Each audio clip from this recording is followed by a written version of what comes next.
Donc ce que nous avons réalisé mardi dernier, c'est une greffe de cornée artificielle. La technique existait déjà depuis plusieurs années. Ce qui est nouveau, c'est l'utilisation de cet implant. Donc cet implant qui est distribué depuis 2006 aux États-Unis.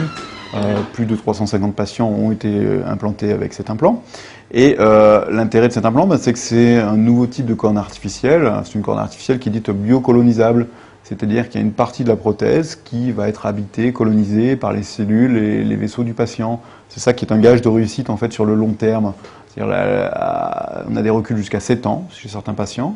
Et jusqu'à 28 mois, on a 75% des prothèses qui sont toujours présentes. Donc plus de 2 ans, à plus de 2 ans, la prothèse est toujours là chez plus de 3/4 des patients.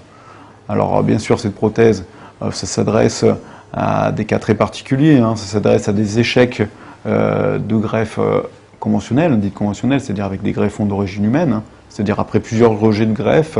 Malheureusement, le risque de rejet devient tel qu'il n'est plus possible de greffer le patient, parce qu'il y a un risque d'échec pratiquement dans les semaines qui suivent.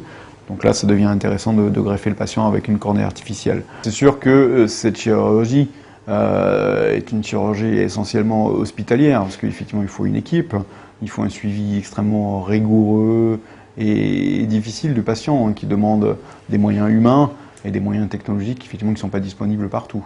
On s'adresse à nous généralement quand on ne peut plus rien faire.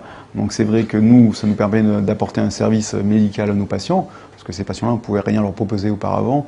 Donc ça nous permet d'apporter une réponse à ces patients-là que nous suivons depuis plusieurs années.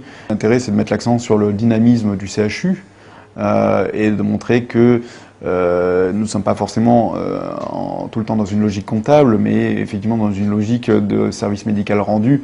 Même si c'est une technologie qui coûte cher, le gain en santé publique est fortement appréciable quand on peut rendre une certaine autonomie à ces patients-là. La prothèse coûte 4 200 €.